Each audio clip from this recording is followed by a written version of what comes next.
Pudiéramos pensar que la literatura LGBT cada vez está entrando más en la sociedad y forma parte ya del colectivo comunitario. La verdad es que sí y no. Libros con romances entre hombres son muy conocidos y se venden muy bien. Sin embargo, cuando hablamos de la representación bisexual o de la representación lésbica, pues a lo mejor los números empiezan a bajar. Y ahora, si hablamos de la representación trans, de la representación travesti, pues los números son muy, pero muy bajos. Es por eso que cuando surge una obra que aborda estas temáticas ignoradas, hay que gritarlas y hay que aplaudirlas y darlas a conocer a todo el mundo.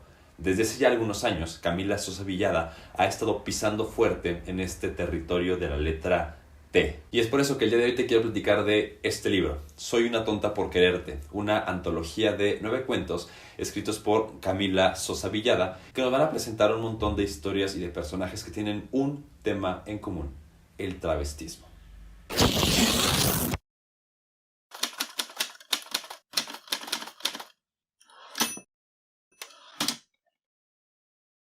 ¿Qué tal, gente? ¿Cómo están? Me da muchísimo, pero muchísimo gusto saludarles. Yo soy Juan Francisco y te doy la bienvenida a este tu canal de confianza de libros y otros demonios. En esta ocasión estoy muy contento, muy emocionado porque te quiero platicar de un libro que leí hace poquito y estoy muy contento y satisfecho con esta lectura. El libro en cuestión, ya te lo mostré hace ratito, es Soy una tonta por quererte, de Camila Sosa Villada. Este libro lo acabo de conseguir hace apenas unas semanas en la Feria Internacional del Libro de Guadalajara de este año. Y estoy muy contento porque lo leí y yo sabía que me iba a gustar porque Camila Sosa Villada es la misma autora que escribió Las Malas, uno de mis libros favoritos de este año 2022. Y no sé por qué, pero estaba convencido que no me iba a decepcionar con este nuevo libro. Ya te mencioné, es una antología de 9 cuentos. Son diferentes, tienen diferente manera en la que se escribe, tienen diferentes personajes, diferentes protagonistas, diferentes historias, diferentes trasfondos, pero en realidad todos están conectados por una parte, por las disidencias sexuales altamente ignoradas. Me parece que es una obra que vale la pena sí o sí leerla para poder profundizar más en estos temas. Quiero comenzar diciendo que este es un libro incómodo. ¿Por qué? Porque va a hacer visible aquellas cosas que son invisibles, aquellas cosas que como sociedad a veces tratamos de ignorar. Sabemos que el travestismo existe, sabemos que las personas trans existen, pero muchas veces no queremos voltear a verles. Es por eso que este libro es incómodo, porque saca a la luz aquello que tratamos de ignorar de manera muy común. Además, es un libro que me encanta porque es un puro ejemplo de la literatura y de la narrativa latinoamericana. Ustedes saben que a mí me encanta la literatura en español porque tiene un no sé qué sé yo, que me hace empatizar mucho con la historia. Camila Sosa Villada utiliza el realismo mágico y en algo que yo empiezo a definir como realismo mágico oscuro, en el que a través de situaciones de violencia, de odio, de discriminación, de rechazo, empieza a presentar un universo también mágico, pero bastante real. Además, las historias, los personajes, los vocablos, la forma de hablar, las situaciones, los pensamientos son muy locales y aunque la escritora es argentina, seguramente a cualquier país del sur del continente nos podemos sentir identificados con su narrativa. Y es por eso que te quiero platicar de mis 5 cuentitos favoritos. Voy a ir en orden, así como van apareciendo en el libro. No creas que es el que más me gustó, al que menos me gustó o viceversa, simplemente conforme están presentados en esta antología. El primer cuento lleva por título No te quedes mucho rato en el Guadal y tiene como protagonista a un niño de aproximadamente 5 o 6 años que tiene 2 sueños muy grandes. 1, tener un perrito. Número 2, vestirse con la ropa de su mamá. Y hablando de su mamá, les acaba de dejar hace algunas semanas porque su papá es muy violento, porque se la pasaba gritándole, golpeándole y ya estaba siendo violento también con los niños. Entonces, antes de que otra cosa pasara, la mamá agarra sus cosas y se va y deja a nuestro protagonista con su hermana mayor y a su papá violento. La historia comienza cuando le regalan un perrito a este niño y él está sentado en el Guadal viendo así como que el paisaje y no queriendo llegar a su casa, porque sabe que en cuanto llegue a su casa, su papá le va a empezar a gritar. Su papá es una persona alcohólica, quien además está viviendo el duelo de la separación de su mujer, así es que ya nos podemos imaginar que está muy violento. Y ya estaba aquí bien interesante, me parece que es una manera muy precisa en la que Camila Sosa Villada empieza a hablar de la represión sexual de los hombres heteronormados y cómo esa representación la empiezan a manifestar a través de la violencia y el rechazo hacia aquello que les recuerda lo que ellos en realidad son. Me explico, en este caso el niño, ya les dije, tiene el sueño de vestirse como mujer, con la ropa de su mamá más bien. Y además tiene comportamientos que socialmente hablando pudiéramos decir que son afeminados. Entonces el papá como que esto le genera mucha repulsión y poco a poco nos iremos dando cuenta en el texto que pues en realidad es como este pensamiento y este estilo de vida que el papá no acepta de sí mismo. La verdad es que es un cuento, que me gusta mucho y que se presta a muchísimas reflexiones. El segundo cuento se titula La noche no permitirá que amanezca. Y aquí la protagonista es una travesti que se prostituye, que se dedica a pararse por ahí en su balcón, esperando a que los hombres pasen, la suban a su carro y pues a cambio de dinero les pueda regalar unos cuantos minutos u horas de placer. En una de esas noches se acercará en un carro pues de bastante lujo dos muchachos miembros de un equipo de rugby. Empezaron a negociar con nuestra protagonista, llegarán finalmente a un acuerdo y se la llevarán a una casa en un club pues bastante prestigioso, bastante exclusivo.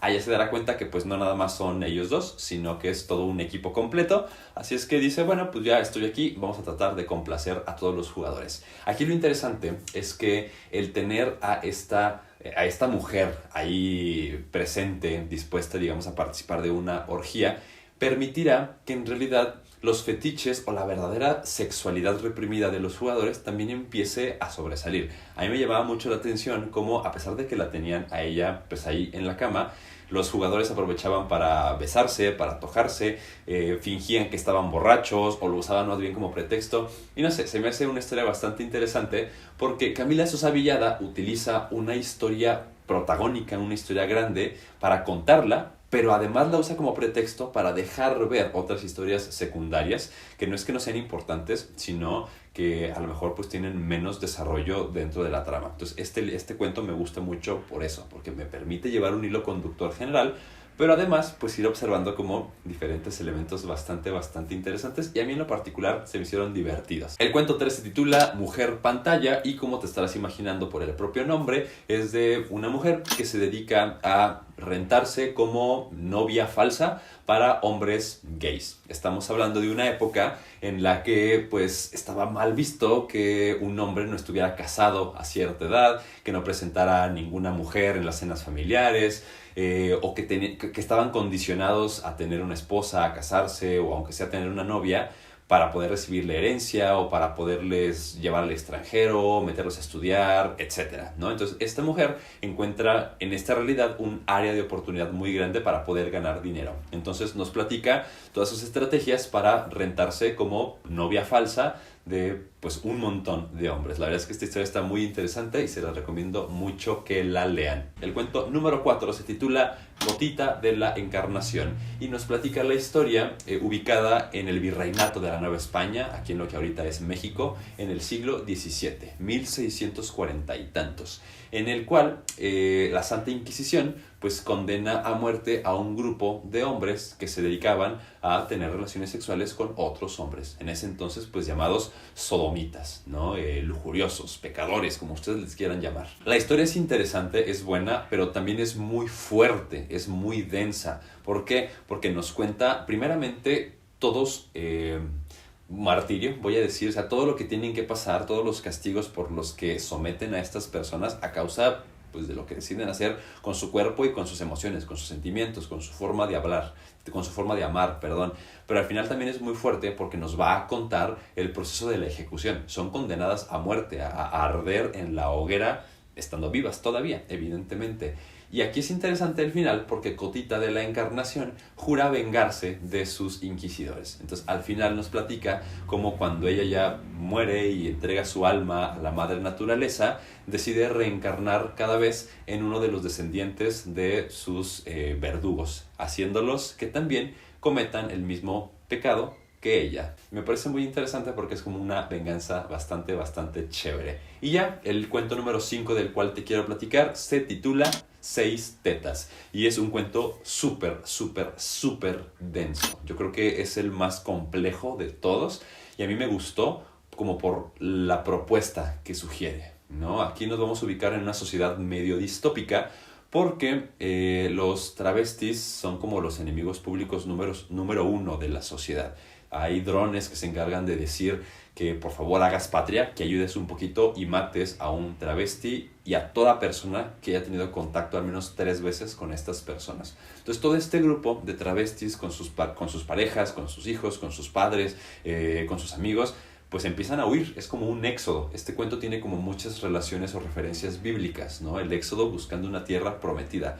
Y de repente van a encontrar un monte que nunca antes habían visto, que pues los va a acoger y va a permitirles que ahí funden su nueva comunidad. Este bosque hará crecer árboles con espinas alrededor para impedir que los cazadores de la sociedad, de la ciudad, lleguen ahí y maten a estas personas, ¿no? Entonces aquí se empieza a desarrollar una historia bastante interesante que, te digo, tiene muchísimas referencias bíblicas y eso a mí me gustó muchísimo porque saben que también me meto mucho en esos temas de religión y me permitió disfrutar bastante la historia. Déjame en la sección de los comentarios qué opinas de esta historia. Si has leído algún otro libro con representación trans o representación travesti, me dará muchísimo gusto leerte por allá abajo. Y aprovechando que estás por allá, visita en la cajita de la descripción los links a todas mis redes sociales y ya, de paso, el favor completo, te invito a que le des like a este video si es que te ha gustado, que te suscribas al canal si es que todavía no lo estás y, muy importante, que actives la campanita de notificaciones para que sepas el momento exacto en el que mi bello rostro incómodo estará apareciendo en tus dispositivos. Muchísimas gracias por verme un video más. Yo soy Juan Francisco, esto es de Libros y Otros Demonios